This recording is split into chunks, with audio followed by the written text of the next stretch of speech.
Olá, sejam todos bem-vindos a mais um encontro sobre os diálogos telemáticos, temas controvertidos em direito de família.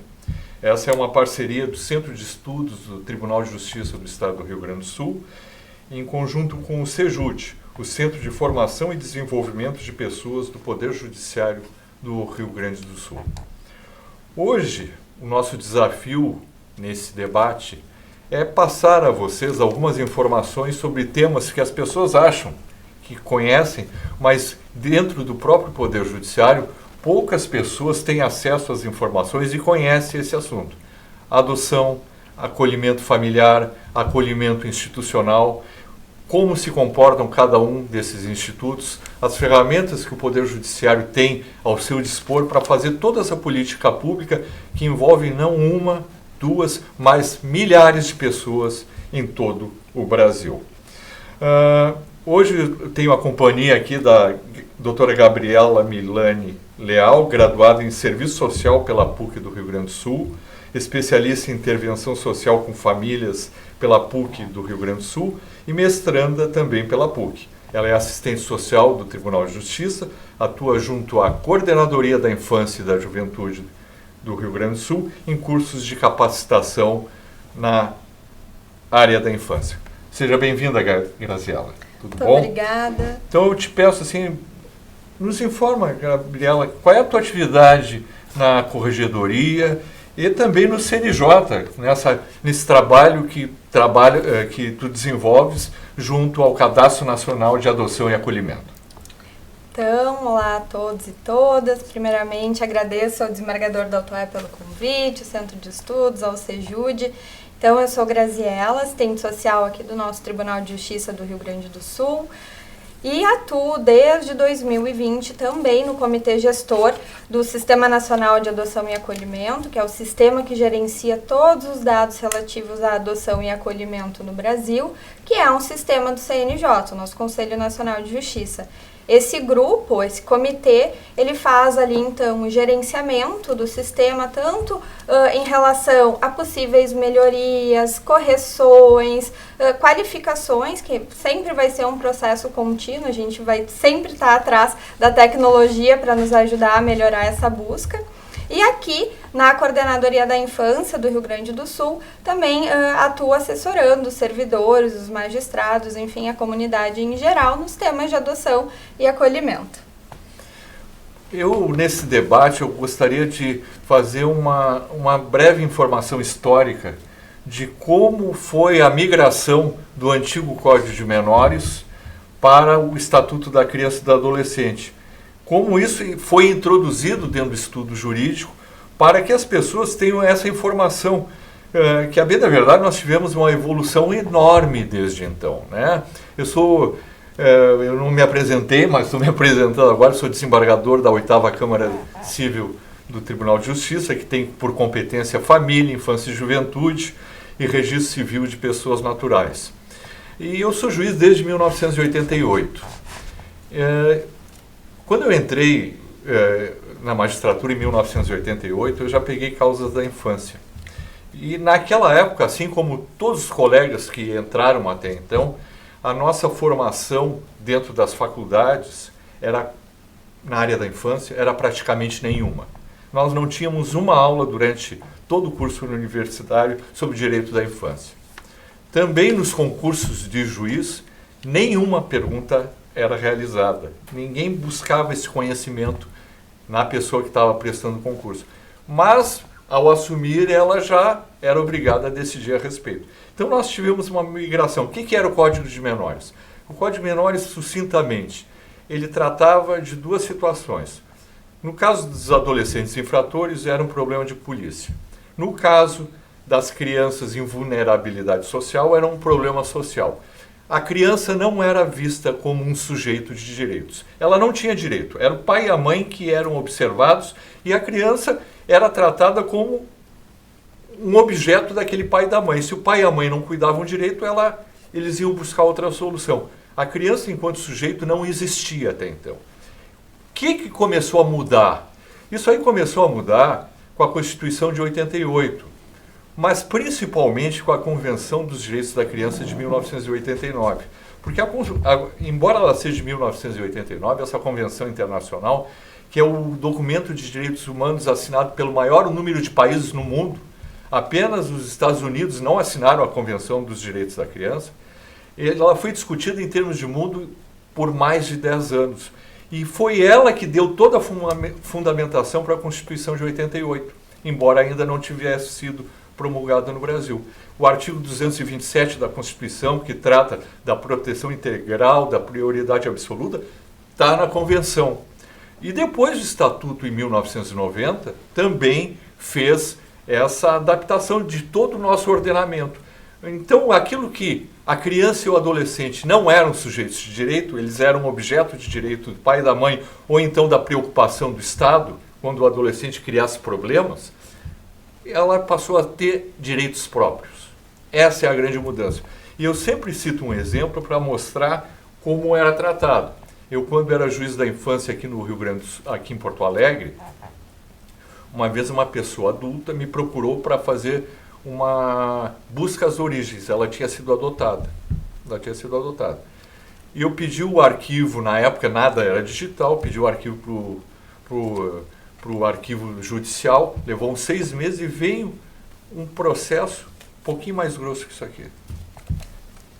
Como era feita uma destituição do poder familiar naquela época, como era colocado em família substituta e assim por diante. Um laudo de 2 ou 3 páginas e o juiz à caneta tinha colocado: declaro fulana de tal em situação irregular, não eventual, ponto. E ela foi para adoção. Nada foi investigado, nada era feito. Eu não quero jogar pedra no passado, porque talvez se eu tivesse sido juiz naquela época, o meu comportamento tivesse sido o mesmo. Porque nós não tínhamos outro modelo, então. Mas veio esse modelo que criou. O direito é da criança. Daí, como a gente saiu do 8 para o 80, nós criamos excessos na nossa legislação. E a família biológica, que antes se tirava crianças de família pobre com muita facilidade, se jogava crianças no exterior, em adoção internacional, às pencas, geralmente por instituições religiosas, sem qualquer critério, daí a legislação botou obstáculos. Não, agora é a família biológica, a adoção só em termos excepcionais, e assim, o que se criou? Que as crianças que não conseguiam ficar nas suas famílias biológicas, se tentava, e não se conseguia que essa criança fosse para uma família. E ela permanecia muito tempo dentro de 12 chamados abrigos, que o Estatuto no início nominou de abrigo essas instituições, que atualmente se chamam de instituições de acolhimento institucional ou acolhimento familiar. E isso mudou. Mas eu sempre também recordo que, já com o Estatuto, com a Constituição, com a Convenção, no início dos anos 90 eu estava em São Leopoldo como juiz da infância, e apareceu aquilo que não aparece mais hoje. Uma menina recém-nascida, clarinha, de olho azul, e a mãe não podia ficar com ela para adoção. Daí, o que eu fiz? Eu disse: me traz a pastinha. Eu recém estava chegando em São Leopoldo. Me traz a pastinha. E na pastinha tinham 6 ou 6 fichas de pessoas que queriam adotar. Começamos a chamar eu não quero mais. Isso, eu não quero mais. Eu não tenho mais interesse. E aquelas 5 ou 6 fichas acabaram e a criança não tinha para onde ser colocada. Liga para os Comarca, liga para Sapucaia, liga para Novo Hamburgo. E eles também não tinham. E eram assim que as coisas eram tratadas. Vamos ser bem claro, né, Graziela? Eu vou dizer, os modelos que existiam dentro do judiciário, então, era que ou o padre, ou o delegado, ou o médico, ou a enfermeira, ou um funcionário do foro era encarregado de arranjar pessoas sem qualquer critério para adotar crianças pequenas, porque os adultos, aqueles maiores, não eram adotados quase nunca. E isso gerou assim uma desconformidade. O computador estava surgindo na época e teve um empresário de Campo Bom que foi simpático com a ideia e financiou o primeiro cadastro eletrônico de adoções no Brasil, que foi em São Leopoldo. Está aqui, ó.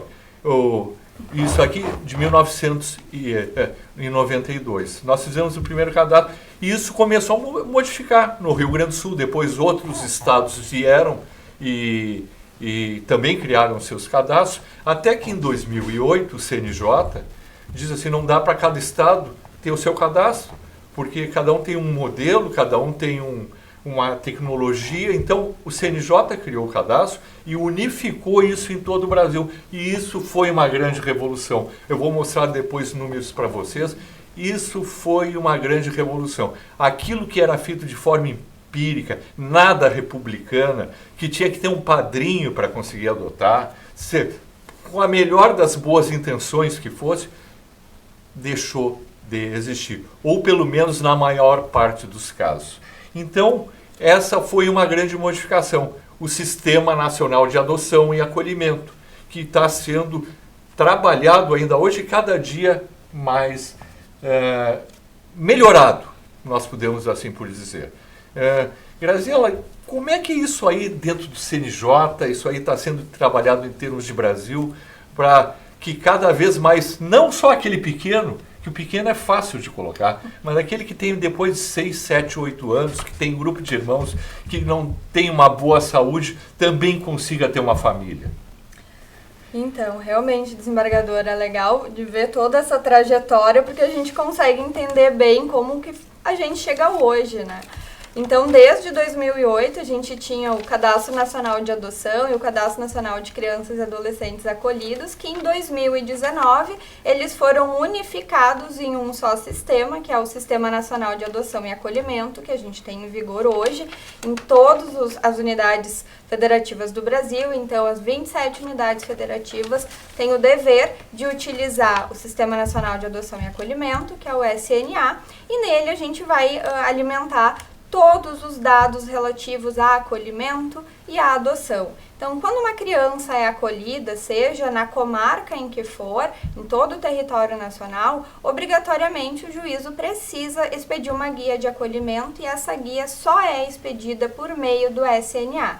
Então, obrigatoriamente, a gente precisa cadastrar a criança quando ela ingressa no sistema de proteção e é aplicada a ela a medida de proteção. A gente vai, então, gerar um cadastro dentro do SNA, que é onde vai, então, conter ali todo o histórico da criança.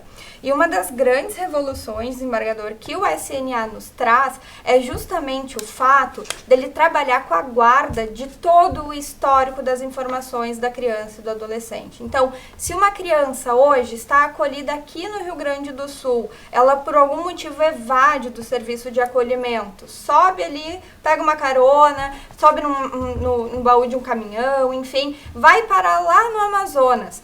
Quando o Poder Judiciário do Amazonas receber a informação dessa criança, desse adolescente, que porventura estivesse lá em situação de rua, e aí fosse aplicada a medida de acolhimento a ele, quando fosse inserir o nome desse adolescente ou dessa criança no SNA, já vai apontar que ela estava acolhida aqui no Rio Grande do Sul. Não se vai permitir que o Amazonas cadastre novamente essa criança, mas se vai ter que solicitar ao juízo responsável aqui do Rio Grande do Sul que transfira o cadastro dessa criança para o Amazonas, justamente para que todas as informações, todo o seu histórico seja guardado, seja unificado em um único local, que nesse caso é o SNA. Então o SNA ele acaba nos trazendo muito mais fidedignidade nos dados que a gente vai obter relativos à adoção e acolhimento, e também muito mais transparência. O desembargador vinha trazendo essa questão da fila, de que antigamente precisava ali ter aqueles padrinho. Exatamente, para poder adotar. E hoje, com o SNA, isso não ocorre mais, né? O sistema ele vem sendo organizado e instituído de forma muito transparente, justamente para que o pretendente, inclusive, possa acessar. Então, o SNA tem uma área de acesso a pretendentes, ele vai poder acessar verificar o seu cadastro dentro do SNA, verificar a posição que está na fila municipal, na fila estadual, poder alterar suas informações de contato, porque a gente sabe que muitas vezes, né, como o desembargador disse, não tenho mais interesse em adotar, estou com os contatos desatualizados e por isso ali a busca pela família para a criança acaba demorando e se tornando muito burocrática. Então o SNA vem trazendo ferramentas para que isso não se repita, sem contar que com o SNA a gente tem uma publicização dos dados muito grandes. Então, o número de crianças aptas à adoção em cada comarca ou em cada estado do Brasil é possível da gente acessar por um site de estatísticas, tanto nacionais quanto estaduais ou municipais dentro do próprio site do CNJ. É claro, lá nós não vamos ter dados individuais de cada criança ou de cada adolescente, vão ser dados desidentificados, dados compilados, mas que vão poder nos dar o reflexo de qual é a realidade que a gente tem hoje. E olhando para esses dados, que agora o desembargador vai poder nos trazer isso de uma forma mais concreta, é possível ver que a gente não tem trabalhado no sentido de deixar as crianças e adolescentes por muito tempo nos acolhimentos, né? Tinha aquela, no imaginário social antigamente, de que as crianças ficavam lá trancafiadas nos abrigos, nas casas-lares, e que não se buscava a família de origem, não se trabalhava essas questões, e hoje pelo SNA a gente vê que não é o que vem acontecendo. Exatamente, Graziela, porque nós vivemos de mitos dentro do Brasil. Alguns acabaram, né? Alguns mitos acabaram, mas outros existem. Então, em determinado momento, alguns anos atrás, se dizia que existia 200 mil abrigados aqui no Brasil. E nós temos acompanhado nos últimos 3 ou 4 anos, e esse número de abrigados, eu peguei os dados do dia 15, hoje já é diferente, do dia 15 de novembro passado. E nós tínhamos acolhidos no dia 15 de novembro, 30.954 crianças e adolescentes. É um número grande? Não, é grande, mas nós temos que ver também que o Brasil é um país com 215 milhões de pessoas e nessa faixa etária, esses 30 mil, que pode ser um número grande, ele não corresponde a nem a 0,05% dessa faixa etária. Então, nós temos que trabalhar sempre para que não tenha nenhum. Mas não é aquele absurdo que se dizia, né? E outra coisa, o pessoal dizia assim, tem que colocar em adoção rápido isso aí, porque as crianças vão ficar lá. Eu tenho dados, o CNA também informou no dia 15 de novembro, que a partir de 2020, 2 anos e pouco, e olha, tempo de pandemia, número de crianças e adolescentes que foram reintegrados à família de origem, que é a prioridade antes da adoção, foi de 31.162. Então, nós trabalhamos para que elas voltem para a família. É o que determina a Constituição, é o que determina a Convenção, é o que determina o ECA. Só depois é que se tenta a adoção. E foram mais de 30 mil nesses pouco mais de 2 anos de trabalho que se realizou. Claro que tem situações que isso não é possível. A vida não é o ideal, a vida é o real. E algumas vão ficar para adoção e umas não vão conseguir ser adotadas.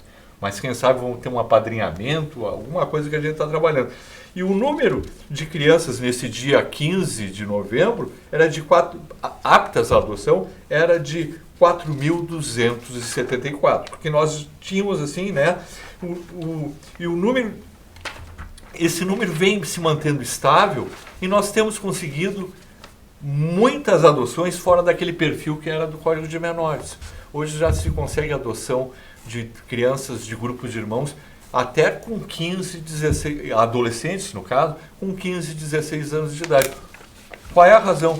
Nós temos a informação correta, nós não estamos trabalhando por achismo, nem nada. Então, e tem programas maravilhosos, assim, que talvez a Graziela, se não falar, falo eu, aliás, aqui no próprio Rio Grande do Sul, o Dia do Encontro, que a gente consegue reunir aquelas pessoas que estão habilitadas para adotar ou não tem aquele perfil ideal, mas daqui a pouco elas se encantam com alguém que se encanta por elas e se aproximam e isso dá certo, né, Graziela?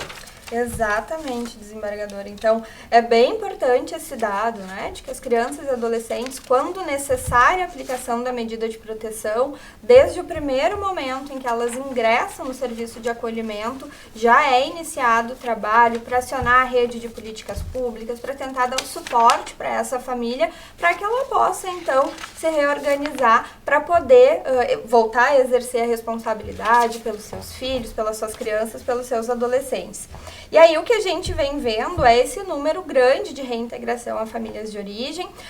Eu trouxe hoje também, desembargador, o número de retornos à família de origem a partir de 2020 aqui no Rio Grande do Sul. Foi aí em torno de 31 mil no Brasil e a gente tem 3.200 aproximadamente aqui no nosso estado, considerando o número de acolhidos que a gente tem, que é significativamente menor do que no Brasil, a gente vê que esse trabalho vem sendo arduamente feito e é um trabalho que o judiciário não faz sozinho, né? Conta aí com todas as políticas públicas, os serviços de acolhimento, assistência social, saúde, educação, justamente para a gente poder conseguir aí dar o suporte necessário para essas famílias. E o que a gente vem vendo, que aí sim é algo que realmente nos preocupa, acho que hoje é um dos grandes gargalos, é essa questão das adoções que acabam não sendo possíveis em virtude do perfil das crianças e dos adolescentes. Como o desembargador bem trouxe, a gente tem aí uma série de crianças e adolescentes que não estão... o sistema ele é frio, né? Ele cruza informações. E aí a gente tem o perfil de crianças e adolescentes, quando a gente cadastra no SNA, e a gente tem o perfil que os pretendentes, quando se habilitam, dizem ali que é o perfil que desejam adotar. E o sistema, ele cruza essas informações. E, por vezes, realmente, a gente não tem pretendentes disponíveis ali, habilitados, para determinados perfis de crianças e adolescentes, que normalmente são crianças maiores de 9 anos, com alguns problemas de saúde, ou também grupos mais numerosos de irmãos. Porém, a gente vem vendo aí, em vários estados do Brasil, a adoção de estratégias, de projetos institucionais, de programas que trabalham com o fomento à adoção tardia, os programas de busca ativa, que é justamente possibilitar que as pessoas tenham conhecimento de quem são essas crianças e adolescentes e aí se abram para a possibilidade de talvez ampliar o seu perfil inicialmente pretendido. E hoje, dentro do próprio SNA, a gente já conta com uma ferramenta que foi lançada esse ano, recentemente, que é uma ferramenta de busca ativa. Então, o pretendente, ele vai poder acessar a sua ficha dentro do SNA, ele vai colocar o seu login, o número do seu processo, o seu CPF, e aí ele vai conseguir visualizar as crianças e adolescentes que já tiveram esgotadas todas as possibilidades de colocação em uma família habilitada pelo sistema, ou seja, no Brasil a gente não tem mais pretendentes para aquela criança.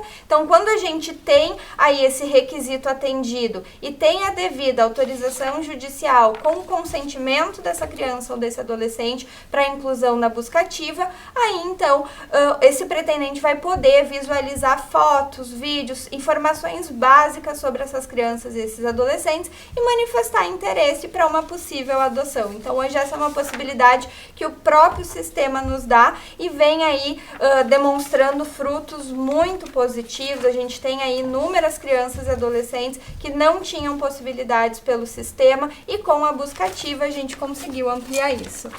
Exatamente, Graziela. Eu falei antes que mais de 30 mil desde 2020 foram devolvidas às famílias de origem, mas nesse mesmo número nós podemos dizer que desde 2019 foram adotadas, aquelas que não voltaram para a família de origem, 13.237.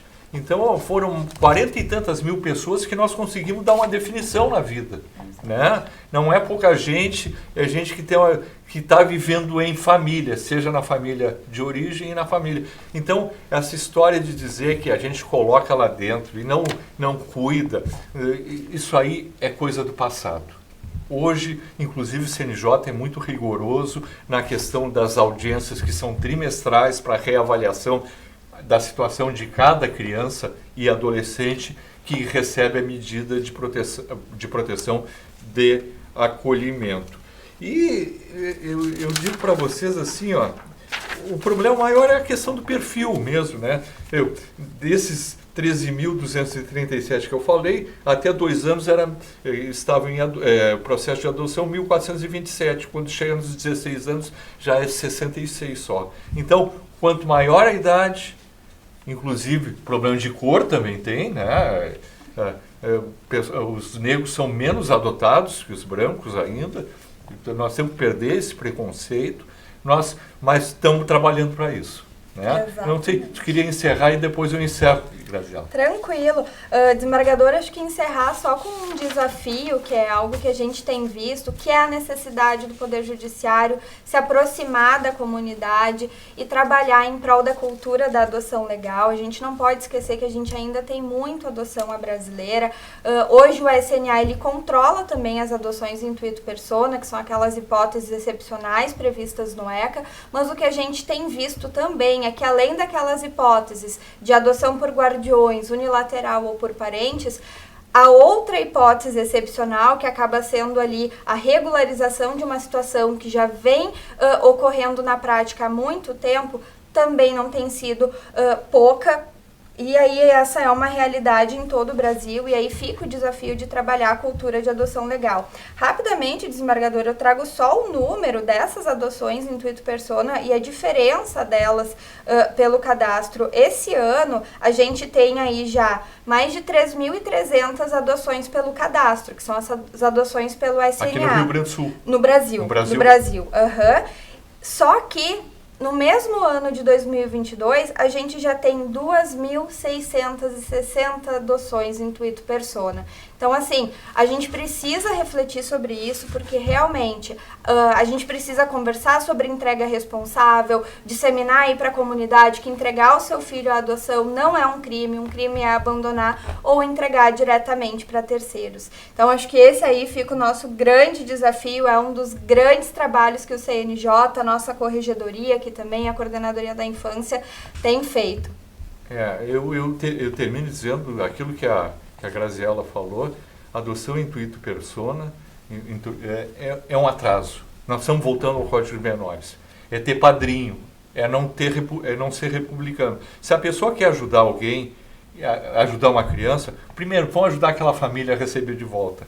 Tá? Se não consegue aquela família, ajudar a pessoa que vai receber aquela criança. Pode ser inclusive. Pode ser padrinho, pode ser acolhimento familiar. Agora, a pessoa diz assim: eu vou pegar porque a filha da cabeleireira conhece alguém que é muito boa pessoa, ela quer se ajudar, ela não quer ajudar ninguém. Isso aí, podem passar a conversa que quiser, né? Eu vou dizer, e não cria vínculo em 1 ou 2 meses. Também não vem com essa. Então, só que ainda é muito tolerado. Eu sempre digo assim, nós temos que valorizar esse instrumento maravilhoso. Eu conheci antes e conheço agora, né? Eu fui juiz eleitoral também no tempo da urna de lona e fui juiz eleitoral com a urna eletrônica. Não tem comparação. Então, pedir para a população: vamos fazer a adoção correta, todo mundo ser igual, vamos ser republicano, para que todas as pessoas só adote quem está habilitado, quem foi avaliado e tem condições. Porque muitas vezes se coloca numa família que tem vontade, mas não tem capacidade para adotar. E depois a devolução da adoção é pior do que ficar num abrigo.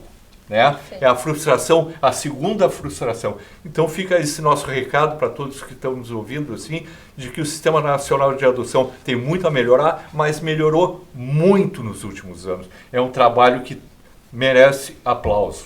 Com certeza. Muito obrigado pela atenção de todos. Obrigada.